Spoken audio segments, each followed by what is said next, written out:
You found the Live Local Marketing Podcast, where business owners share their knowledge about what's working in the market today. No fluff, just their experiences and stories from people who are making it happen. And if authentic, practical marketing resonates with you, be sure to visit livelocalwarmmarketing.com and learn to grow your business on warm marketing referrals. Now, on to the show. Thanks for joining us for the Live Local Marketing Podcast. And today we are with Nick Tsoukales. And I've got it right, I hope, this time. And he's going to take me to a Greek island. We're going to go hang out one day. We're doing it. Let's go. Sir, how are we feeling today? Oh, awesome, Billy. Thank you for having me on. Absolutely. So a little bit of background about you, and then we'll get right into the questions. He's the founder of RealTop.com, a Boston-based digital marketing agency specializing in high-performance Google Ads, lead generation, scalable client acquisition systems, and for servicing for businesses. With 2 decades of experience driving millions of leads across multiple industries, Nick brings a direct, no-fluff, results-focused approach to marketing. Today, he helps companies cut through the noise, fix underperforming campaigns, build predictable systems that consistently attract high-quality clients and customers. And he's just a good guy. I met you, quick story before we get rolling, met you on the Entrepreneurs on Fire podcast. And I told you before we filmed that at the end, there was a call to action to get a meeting with you. And I expected like it to be an intern or to be no, Nick right there hops on the call and he's the one you meet with. I was really like, oh man, that's pretty cool. So that's my quick background story. Well, I'm super blessed. I get to hang out with business owners all day and like-minded, positive people, guys and gals that are trying to create something, Yeah. creators. It's a special breed. So selfishly, like imagine if I didn't take advantage of the opportunity to meet all these Exactly. successful people throughout the year, it would be such a shame. I'd lose an education. You can't pay for this stuff. Absolutely, which is also the best reason to do a podcast. I get all this That's stuff right. for free. People come on and give me education all day long. It's great. All right, sir. So are we ready for the questions? We're ready, Billy. Cool. The first question is, as an entrepreneur, what would you consider your first win to be? Ooh, I would say my first win here at RealTop was just having a major corporation reach out to us for help with their SEO. Huge, multiple $100+ million company. I mean, maybe even $500 million company reached out to us when the agency was less than 2 years old and needed help with their SEO. And I was super nervous in that consultation. I was like, I don't know if I'm worthy, but I put on my game face and did my best, and thank God we took on this huge client early on, and it was incredible. I super underpriced our services and messed that up.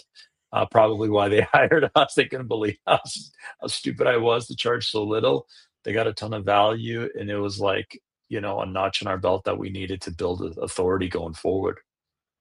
So before the big landing, though, did you have lots of little wins that built yourself up to that, or how did that look?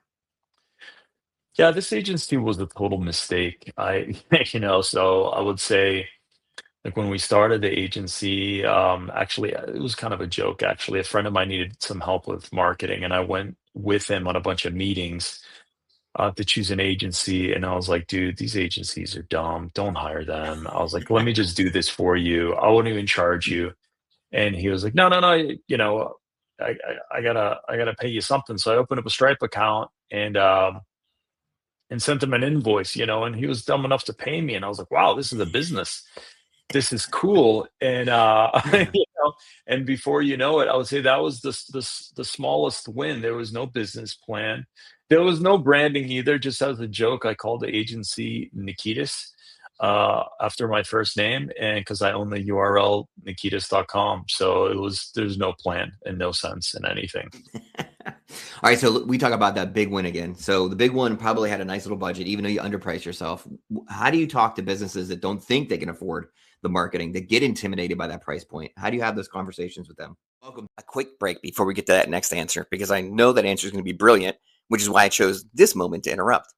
If you love what you're seeing and you want to run your business off of warm marketing referrals, visit our website, livelocalwarmmarketing.com. It's got valuable resources, office hours, memberships, the book, an array of resources to help you get rid of cold calls, cold leads, door knocking, and run a business you can be proud of through referrals and warm marketing. Now, back to the show. I think that's an opportunity to serve. And I'll tell you, that's something I've been thinking about lately. There's a lot of pre-screening in marketing. There's a lot of, oh, I don't want to talk to that guy. Maybe he's not qualified. I want to talk to big companies and all this jazz. But the truth is, if you wake up every day and you are in, and actually, I'll say for any business owner, if you're in any form of sales, remove that word from your vocabulary and think teach and think serve. So every consultation I get in, I just think, how can I serve this person and give them value? I never tell them we have a program or a service they can buy. I don't talk about our pricing. I don't do any of that. I literally say, hey, if I were in your position, this is how I would try to get more clients using SEO or Google Ads or any of the marketing channels available. And I'll tell you, since I started taking this approach, I just enjoy my day so much better. I'm actually doing more business. And if I can't help someone because they can't afford us necessarily, right? They will in a month or 2 or a Yeah, that's a great year, point. and who are they gonna trust to use at that point? Me, or someone might ask them, "Hey, do you know a good marketing agency? I've built trust, they can refer me." They can write a review about their experience. So, there's so many other benefits you can get from just taking a serve approach to your business, and you just feel so damn good doing it. Like, you Yeah, that's feel good. joyful and fulfilled. That's our approach. No, that's an awesome answer. All right, so we're gonna shift gears a tiny bit, and we're gonna talk to you about AI. I'm sure you're in the forefront of this, and so I'm kind of interested in what you have to say. What are some of your best practices and uses of AI right now with your teams? I'll tell you, we have an SEO director, Mauricio, like, big shout out to him. He has been more ahead on AI than I think anyone I know by far, including me, light years away from me. And I'm just so thankful for all his hard work deploying everything AI.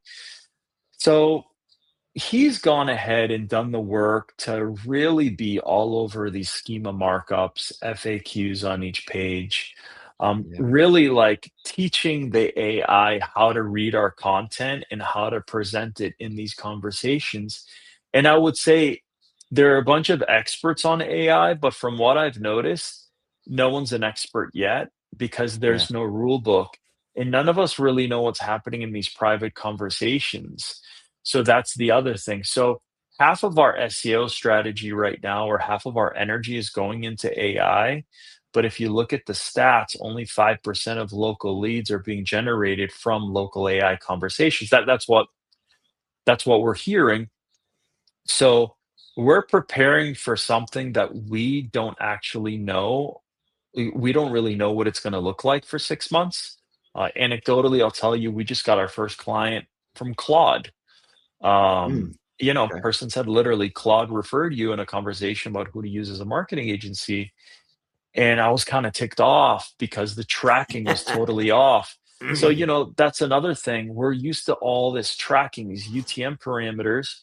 And then you have Claude and ChatGPT referring us, sending traffic to us, but it's not getting picked up by analytics very well. It's not getting picked up in our CRMs and our forms very well. So it's a big question mark here with AI, but we're just gonna keep doing it and see what happens. So before I move to the next one, real quick. So a lot of people are starting to try to position their businesses to be picked up by AI. You seem like you've done it kind of by accident. Did that shift your mindset to say, all right, listen, we have to put a little energy into making sure we show up in these searches in the AI systems? Oh yeah, 50% of our SEO Got it. energy within our SEO channel, we basically created a category called AI, or artificial intelligence optimization, and half of the tasks that we're executing, they're AI tasks based on limited knowledge of what we know is going to work, and we're Got it. seeing little bits and pieces in terms of a lead gen approach. Now, you know, here's the thing. Mostly we're dealing with service businesses that have a local, maybe a regional presence, a few national, right? But it's mostly local and regional. So we're still lucky enough that Google is the majority of that traffic and the majority of those Yeah. leads. Yeah. But let's assume that's not going to be forever. Yep. No, that's good. Okay. All right. So we're going to shift gears to get a little bit, talk a little bit more specifically about marketing. Marketing. Talk to us about a cold lead strategy that you're using right now that works, and then we're going to talk about a warm marketing strategy right now that it seems to be working really well. Yeah, I'm super lazy and don't do much of anything cold. I Okay. want, you know, I was a salesperson, a couple dozen years ago, like 18-year-old. I was a real estate agent, right? And I was used to referral leads. So when I actually got into like the call center world and we had to do stuff like that, I was like, oh, this sucks. I was like, It's I'm true. my Yeah. referrals converted 75% and now I'm working 5% conversion leads. I'm like, screw this. I don't want to do it. So I do Yeah. very little. I would say my coldest marketing channel is Facebook ads for the Got it. agency. And my approach there is trying to target an ongoing pain point and offering a free solution for that pain point. So, for example, a lot of business owners have issues getting their Google business profiles to rank. They're free. They're free to optimize. They're free to rank, right? The traffic is free. So I say something along the lines of, do you have a Google business profile that you're struggling to get to show up Yeah. number one? But we know that 25% of local leads are generated from there. Click here, and I'll give you a free consultation, a free list of recommendations, one-on-one via Zoom. And I do this, right? So that is my coldest campaign. But I'll tell you, cold email, I don't do it. Cold calling, I've tried to do it, and then like 5 minutes later, I'm like, I can't do this. And I'm with you. I I agree. like hang up the phone on myself. I put myself on the do not call list. But I would say that's my coldest. Like, in the hierarchy of leads, like referrals are the best. No, like referrals, partnerships, Yes. joint ventures, Google because they're searching, or all search, and then below that, I would say that third tier is usually social media ads. So when you come to referrals, what is your strongest method of getting referrals? Like what kind of strategies do you use to create those relationships? I was thinking about this recently too. Um, in my I owned another business prior to owning the agency, and we had this philosophy that, and you hear it all the time, grow or die, and all this Yeah. crap. And it's true. We actually grew a business very quickly. I was on the Inc. 5,000 3 times. Whoop-de-doo, right? Like, who cares? Like, one thing they don't tell you is people on that list, they don't even have a profit margin because they're just growing so quickly. You know, for me at the time, I was younger, it was a big ego trip, right? And I never want to do it again. So our motto here is get better or die. And here's what I've noticed, right? If we look at our back office, right?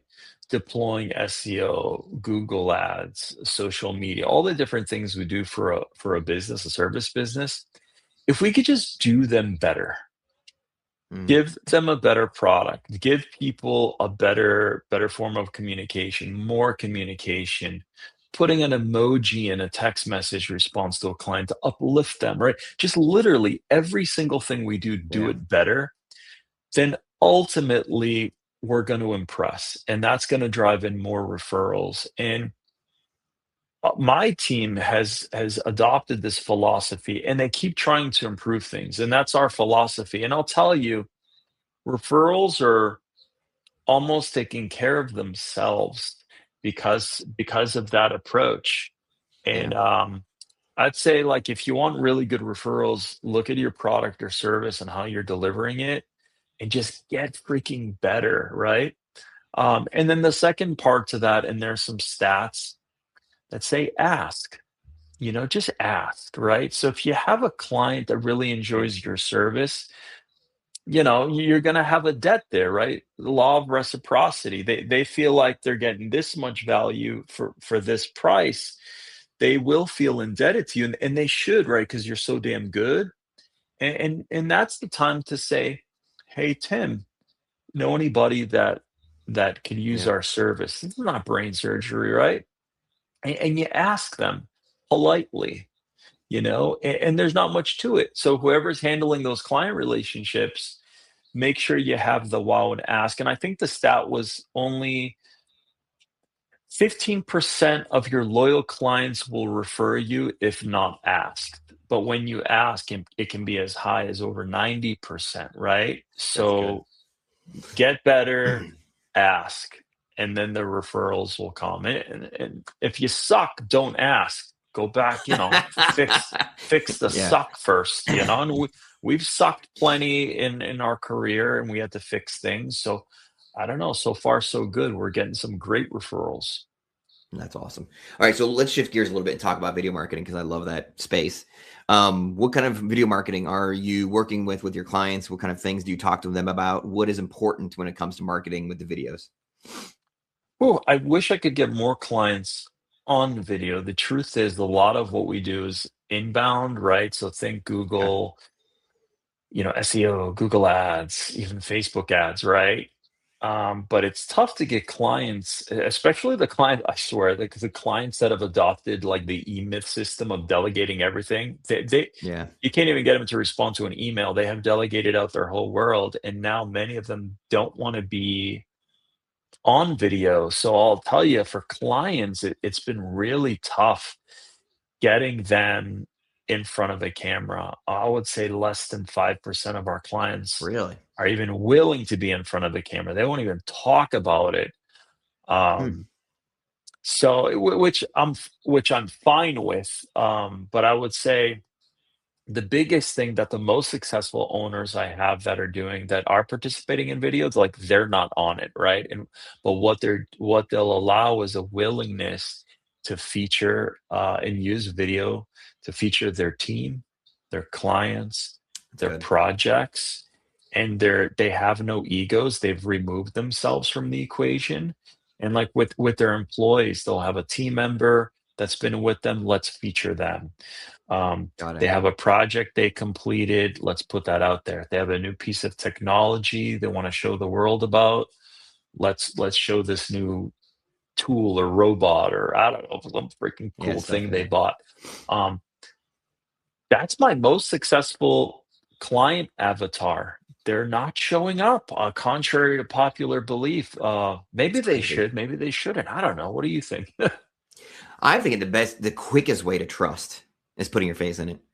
People can Mhm. see your expression, they can see your tone, they can see who you are, and they get to meet you. And so when I meet local businesses and I do stuff with local businesses, putting their face on there is vital because you can beat out the faceless enterprises like the Walmarts, the McDonald's, the people that don't have a face. When you go to a shop and you can meet the owner and see their face because you've seen it on video, you're more likely to go back there and shop there.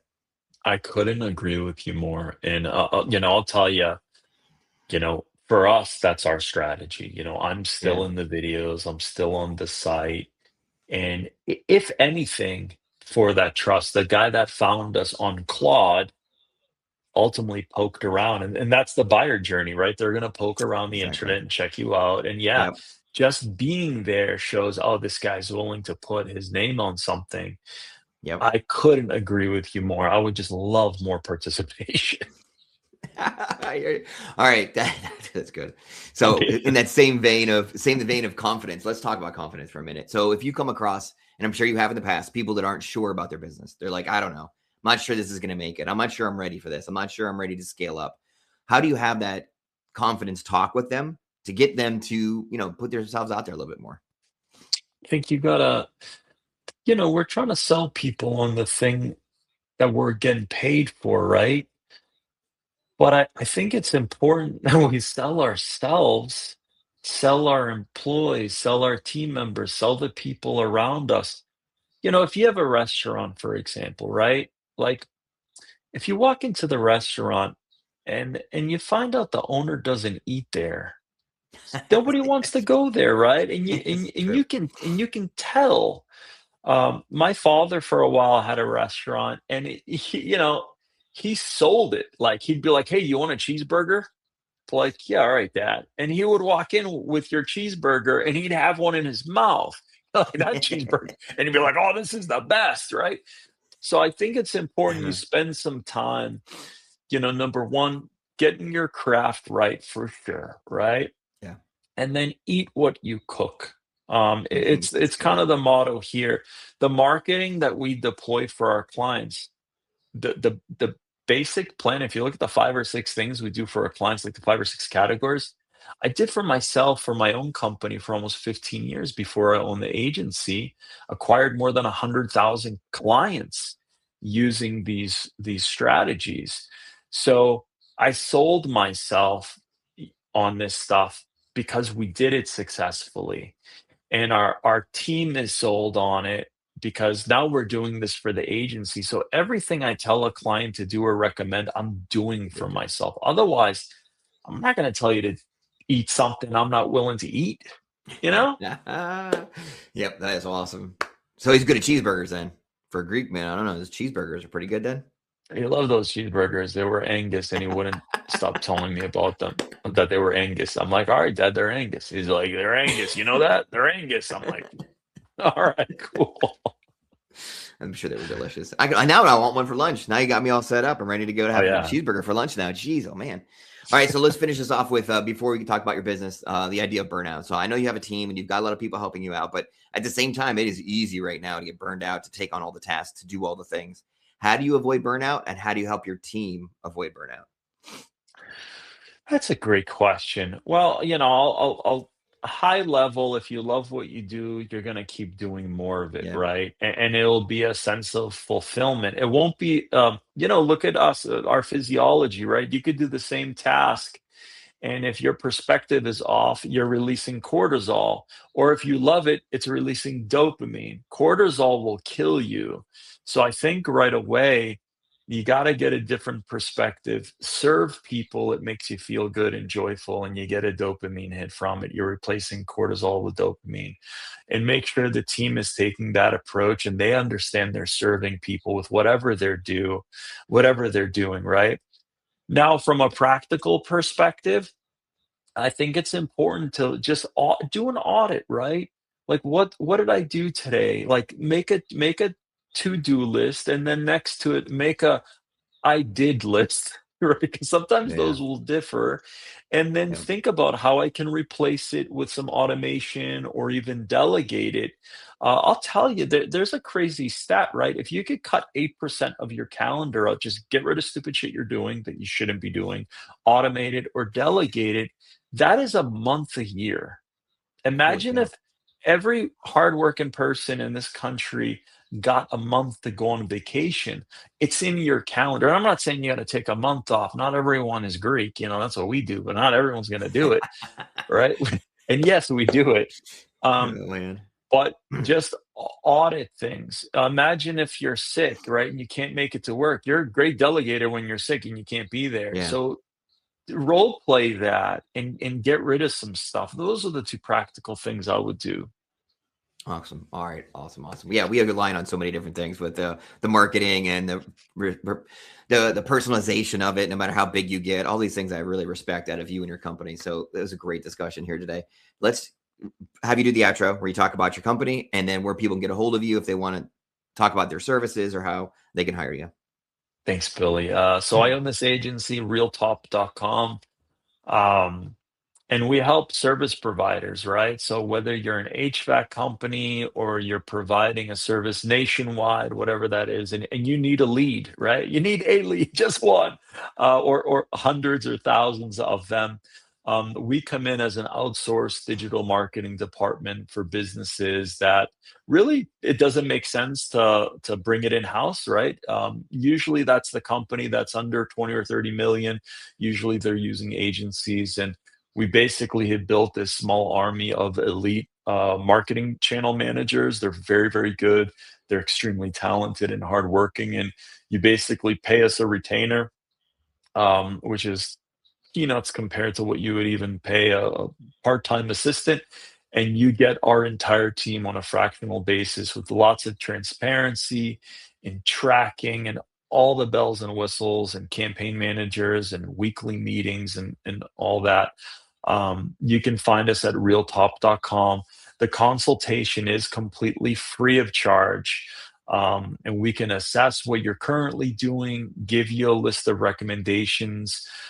We do eat what we cook here at RealTop. So all of our recommendations we're doing for ourselves.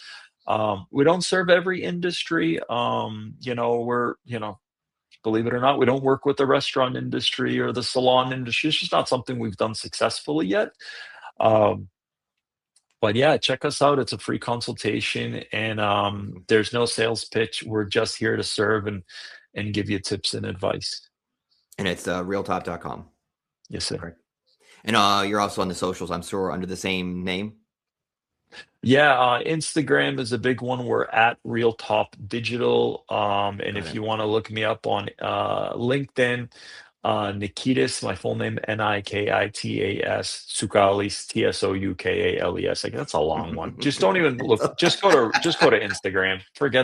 Just forget LinkedIn. It's not gonna happen.